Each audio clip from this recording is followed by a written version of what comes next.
সকলকে জানাই ৮০তম স্বাধীনতা দিবসের আন্তরিক প্রীতি শুভেচ্ছা ও ভালোবাসা এবং বড়দের প্রণাম। তো আমি আজকে চলে গিয়েছিলাম সুরক্ষা ডায়াগনস্টিক সেন্টারে। সুরক্ষা ডায়াগনস্টিক সেন্টারটি আমাদের তমলুক পদুম বসানে অবস্থিত।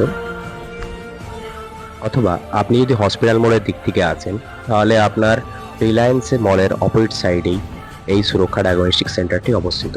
আর যদি আপনি মানিকতলার দিক থেকে আসেন তাহলে নিমসের ঠিক অপোজিট সাইডেই এই সুরক্ষা ডায়াগনস্টিক সেন্টার অবস্থান করছে।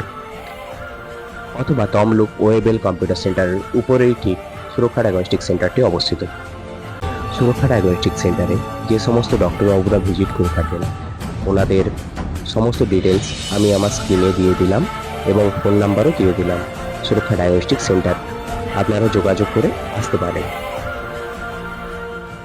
তো তারপর কিছুক্ষণের মধ্যেই ওনাদের জাতীয় পতাকা উত্তোলনের কর্মসূচি শুরু হয়ে যায় এবং আনুষ্ঠানিকভাবে পালন করা হয় এই দিনটিকে।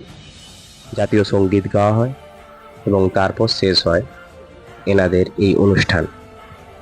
তো তারপর আমি বিকেলবেলা চলে গিয়েছিলাম একটু স্টেশন পাড়ার দিকে।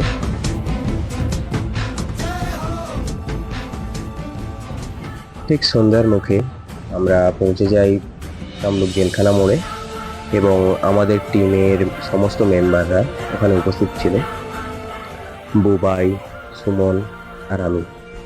তো আমরা অর্পিতাদির একটি নাচের ভিডিও শ্যুট করতে এসেছিলাম। অর্পিতাদি একটি ডান্স একাডেমি চালান যেটির নাম আরিয়া ডান্স একাডেমি। তো ওখানে মূলত সমস্ত ছোট ছোট শিশুদের উনি ড্যান্স শিখিয়ে থাকেন। উনি একজন প্রাইভেট টিউটর। উনি বাড়িতে গিয়ে টিউশন পড়ান এবং বিভিন্ন প্রাইভেট স্কুলে বাচ্চাদের নাচ শিখিয়ে থাকেন। তো এই ছিল আজকে আমাদের স্বাধীনতা দিবস। আমাদের স্বাধীনতা দিবস তো ভালোই কাটলো। আপনাদের কেমন কেটেছে অবশ্যই জানাবেন এবং আমাদেরকে ফলো করতে ভুলবেন না। ভুল ত্রুটি মার্জনা করবেন। ফটোরিল ফটোগ্রাফিকে ফলো করে একটু অপেক্ষা করুন, ভিডিওগুলো আসছে আপনারা দেখতে পাবেন এবং আপনারাও খুব ভালো থাকুন। টাটা।